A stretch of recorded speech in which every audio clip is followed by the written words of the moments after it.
Alright, Tristan here back at it again. Another video and Sam. You see your boy done took out the little twisty winky things. Know what I'm saying? And today, basically what I'm doing is like a scary story. I think it's like, I don't even know what time it is. It's currently 1:42. Cause you know I be out here grinding for y'all, you know. Why do you even do this to yourself? Stop lying. Stop. Just stop lying, bro. Dang, stop. Stop lying, Tristan. Stop. No.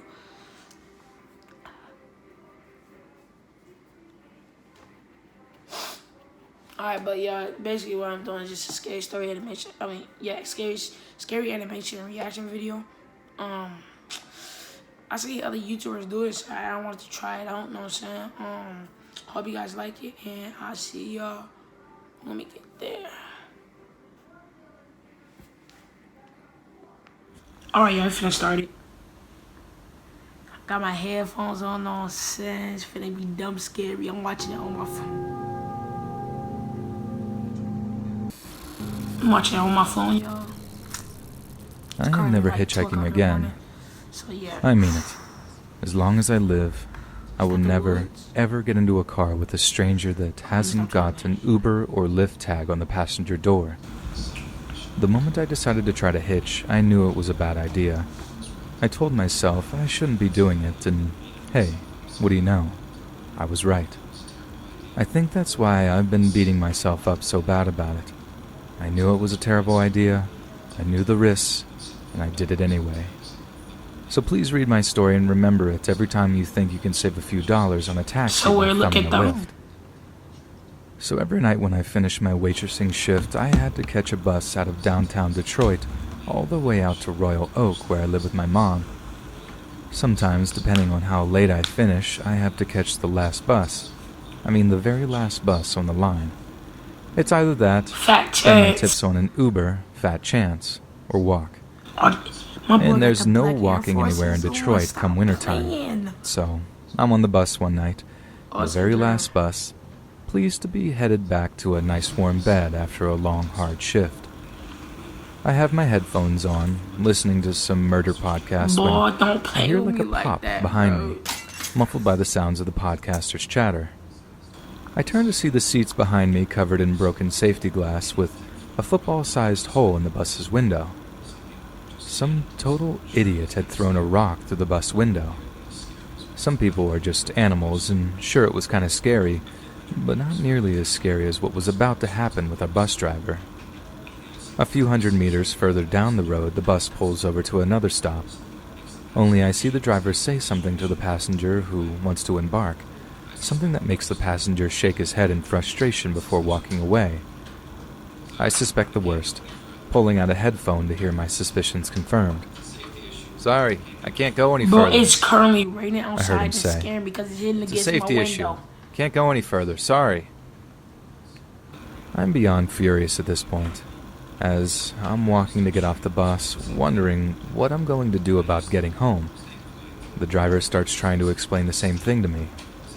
I just nod, staying polite. I knew it wasn't his fault, but still, I was angry. I pull my phone out, order an Uber, which gets immediately canceled by the driver.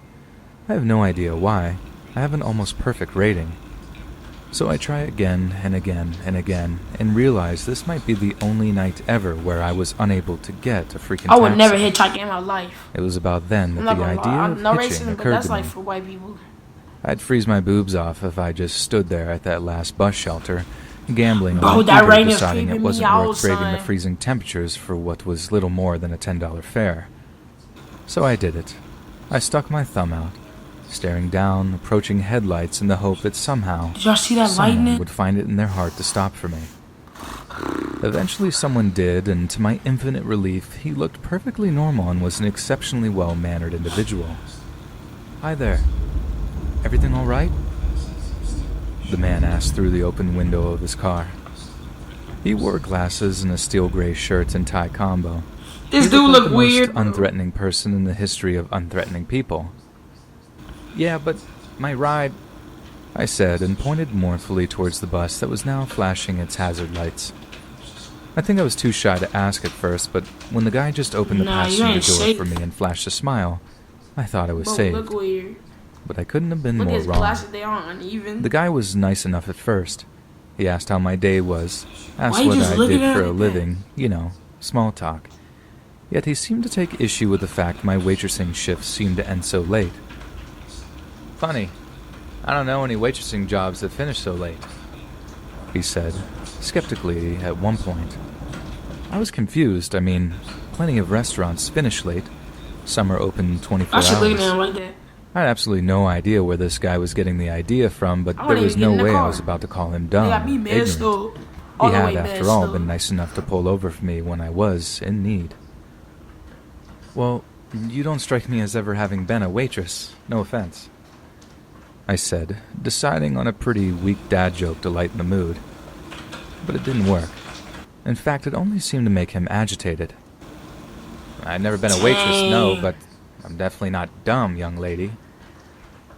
Instantly his tone changes and my skin crawls when he calls me young lady. I suddenly begin to realize that he didn't pull over out of the kindness of his heart. He pulled over out of some sense of Ryan, possessiveness, chill. and I didn't like that at all. Admit it, he continued. You're not a waitress, and you weren't on that bus. Excuse me? I know your game, and I'm not going to Bro, let you rob me. tripping. He seemed to growl, and after that, he began to drive I faster. swear on my grandma. I swore on my grandma I wasn't out to rob anyone. I even pointed frantically at my waitressing uniform, pleading with him to calm and slow down. But he didn't. He just kept speeding up until soon he was driving so fast that he had to weave in and out of traffic to keep going. Other cars were honking at him, tripping. obviously disturbed by such dangerous driving. But that paled in comparison to what I was feeling. The raw terror had tears pooling in my eyes. Please, I'm not going to rob anyone. I just want to go home, Bro, I tripping sobbed. out. You got a gun in that purse, don't you? Don't you? All I could do was cry and shake my head. Every muscle in my body was tensed, braced for the deadly impact I felt would come at any moment. Will you just try it, Missy? I'll crash this car and kill us both. You hear me? I'll kill us both before you take a single cent off of me. I have never, ever been so completely relieved to see red and blue lights flashing behind me. It was just nuts. The guy actually pulled over and told the traffic cop that he was just trying to stop himself from being robbed. When the cop asked who was trying to rob him, and the psycho points to the weeping waitress on the passenger side, i.e. me, the cop looks horrified and tells him to get out of the car. What should have been a 40-minute journey home turned into 3 full Wow. hours of terror, confusion, and finally a police interview. The cops wanted to press kidnapping charges on the guy, which I feel like he kind of deserved. But since I admitted to getting in the car on my own free will, all they could stick on him was a dangerous driving charge. But the damage has been done, and I hope you'll learn from my mistake. Always, always take your Ubers.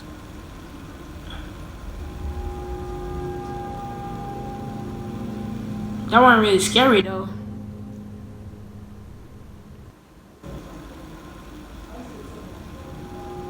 Oh, wow, I'm never going to McDonald's again. Is that Boruto? Whenever my brother and I were with our mom, we tried talking her into bringing us to McDonald's. We love going there. Whoa. I particularly I got love the chicken French fries, nuggets and chicken fries. nuggets I with a want milkshake. little bro. I want I got that every all single that. time I went. It was my absolute favorite. But as much as I loved that meal, this one experience was so bad that I never wanted it again. And it goes like this. Bro got the My mom Lambo. had Stop gotten off of work a little playing. early this one day and picked us up at 4:30 in the afternoon. This meant that she was going to be able to have some time to bring us to McDonald's, which That's we a had been begging her Doja to do. Cat. We made our Say way so. there, and I remember singing some goofy song on the radio. Is as that we drove there. Nada? My brother and I were so excited, and my Say, mom was shorty. happy that she could make us Let me happy. shoot my shot, baby girl. My mom was not a fan of Forget eating in the Naruto. car. She really liked her car and Let me wanted to keep suck it them clean, which Narutos. meant no eating, so we went inside to eat. No.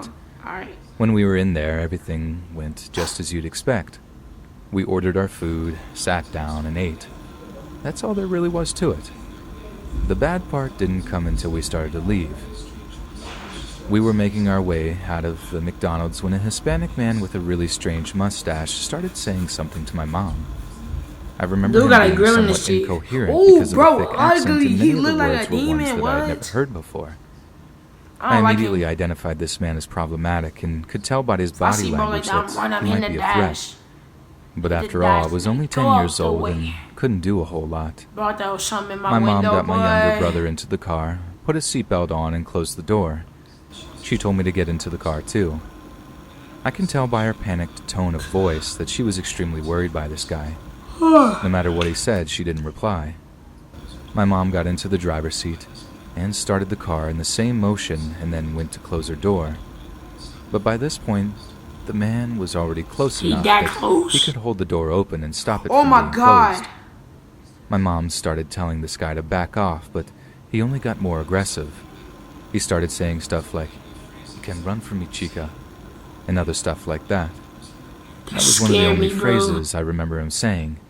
Again, a lot of it was incoherent to me. Why My you mom looking never like did that? get her door closed until she started backing out anyway, and knocked this guy onto the floor.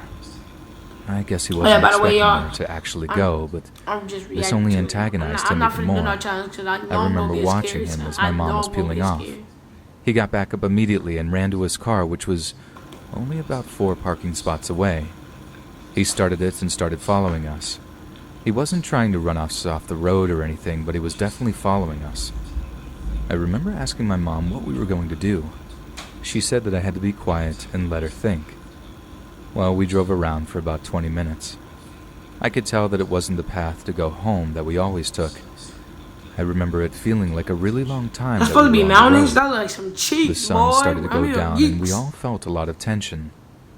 My mom eventually had the good idea to go to the police station. She called the police on her cell phone before she got there and told them about the situation. When we got there were policemen waiting in the parking lot. Despite there being cops all over the place, this Oh guy my still god, bro, followed that us, scared me, bro. parked right behind us, and got His out of the face is car, so ugly, running at my bro. mom. It was honestly terrifying. Thankfully, a police officer had tackled him, and they took care of him from there. Dang, bro, everybody They keep put him in the texting me. handcuffs and took him somewhere into the station.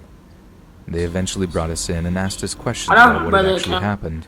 Tripping. My mom told them the whole story from start to finish, and then we went home. I'm still thinking It about was that. really scary That's to Boruto experience as a kid, and Naruto, I son. still What? think about it sometimes. The craziest part is that this guy was confident enough to still go after my mom with police around in front of a police station.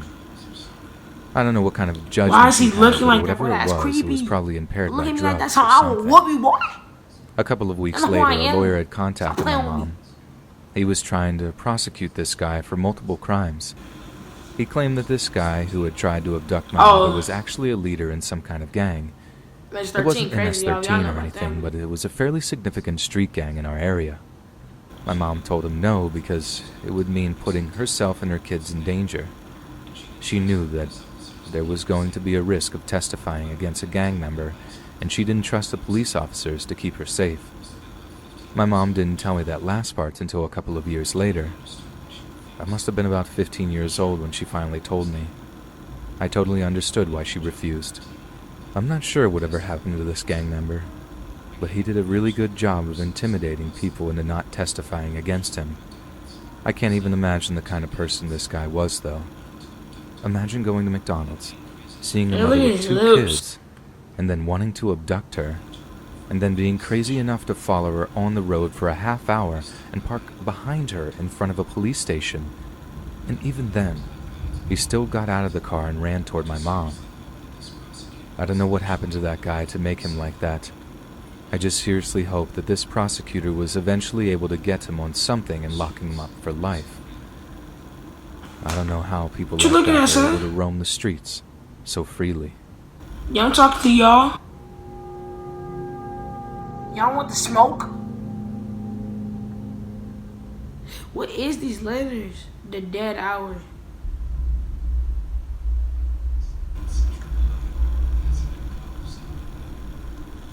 I lived in a city in central Ohio that has a big college that I live near.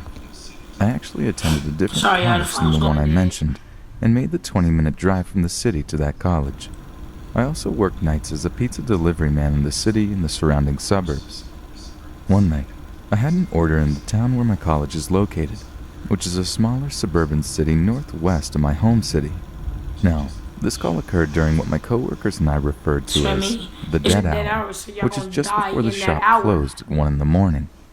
I begrudgingly took the pizza, got in the car, and plugged the address into the GPS. Why phone look I like noticed that? the house was located off of a back road in what looked like a sparsely populated area. Not thinking much of this, I drove up Route 315 to I-270 East and exited. After passing through downtown, the cemetery, and the college, I drove through some subdevelopments and then on the smaller road where the house was located. The GPS notified me that I had arrived at my destination, but to my surprise, the house was boarded up. I noticed that there was a small shed in the back of the house that had a small window. There was a flickering light in the window. At this point, almost every red flag had gone off in my head, but I knew my boss would be pissed if I wimped out in this delivery. So I proceeded towards the shed. As I got closer to the shed, I heard a rustling in the bushes next to the driveway. Then I heard a man whisper, "Here they come, Billy. 45, 45. What the heck? A man jumped out of the bushes, and 2 other men jumped out of the shed. They were carrying knives and were wearing these long robes and white masks. I made it back to the car just in time, but one of the assailants managed to slip my arm. As I escaped, I could see the assailant standing in the middle of the road looking pissed. I probably drove 90 miles per hour on the way back. When I got to the shop, everyone looked shocked. After explaining everything to them, we contacted the police and they dispatched a few officers to the house. When they got there, the assailants were gone. They found some strange drug paraphernalia in the shed, and some ropes and various other strange equipment. What they were to be used for, Okay, that was short, so no I'm gonna watch idea. one more, y'all. That was short, but that was, KKK? What is up with this doing these weird letters? How could I forget? How could you? Yeah, my hair look crazy right now. This is a short story that happened to me last year on Cartier Valentine's killing Day. me. I recently bought a house with my soon-to-be husband. He works really hard and always spoils me when he can. While he was at work, I decided to run down to the local store and buy some stuff to make him a romantic dinner. So it's a football The field. store is literally 100 yards away from my house at most, so I quickly left around 1 p.m. and did not lock my door. I live in a really safe area with hardly any crime, and the police station right around the block. I was going to be back in less than 10 minutes, so I didn't think it was a big deal to lock my door. Somebody signed Came her. back What? in just under 15 minutes. She left and came back in I 15 waited minutes in on line a 100 longer than I yard. That's thought. basically a 100-yard The rest dash. of my afternoon was normal. Actually, that's I pretty prepared slow. dinner and got the table But set she with grocery candles shop and too, so, everything like- along those lines. My afternoon was fairly normal and just like any other day. At about 4:30 p.m., I went to the bathroom and thought I could smell a funny smell, almost like cologne. My boyfriend didn't wear cologne, That's that but booty I wash. didn't think too much about it. Maybe it was my body wash from the shower or something along those lines. A little Bro, peed after in the 7, toilet? my boyfriend came home from work. What He kind of greeted me cheesecake with is that? Why is Valentine's it Day boring? flowers and an amazing piece of cheesecake that I would be having for dessert. I was thrilled.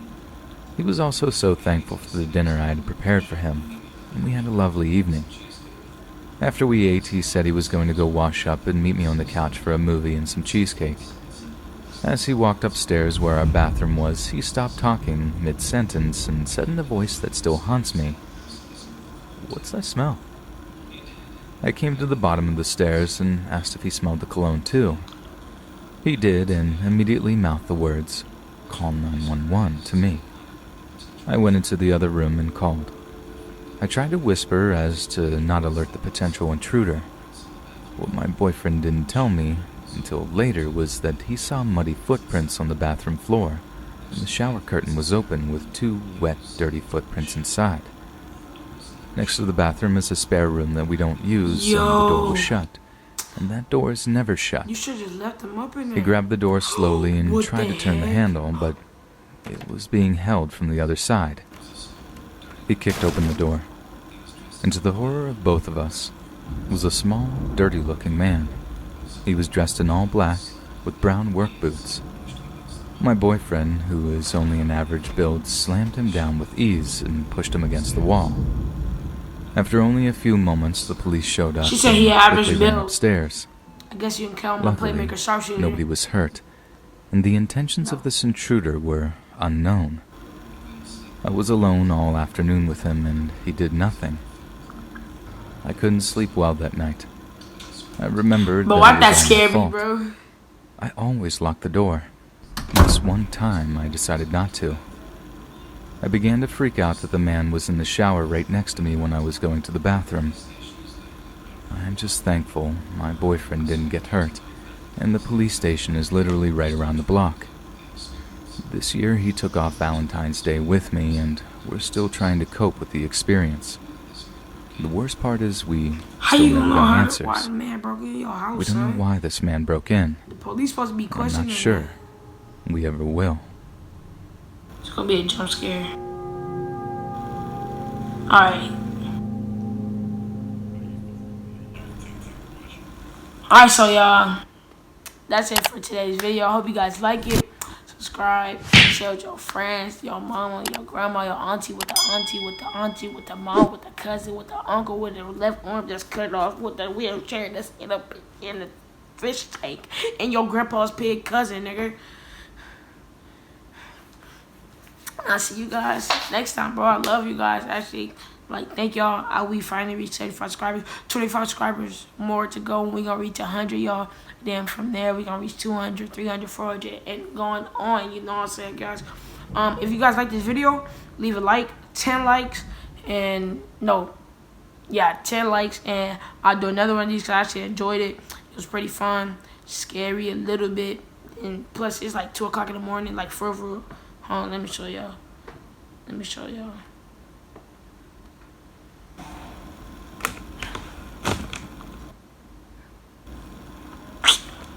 Stupid screensaver too. I know y'all can see it though. 2:25 in the morning, and I'm making videos for y'all, yo. I really like this. I'm gonna start doing YouTube because I said a long time ago that I was gonna post on the daily, but I couldn't and all this. But I'm gonna start posting like every week, hopefully, if you guys like it like that. And that's about it. Love you guys, and bye.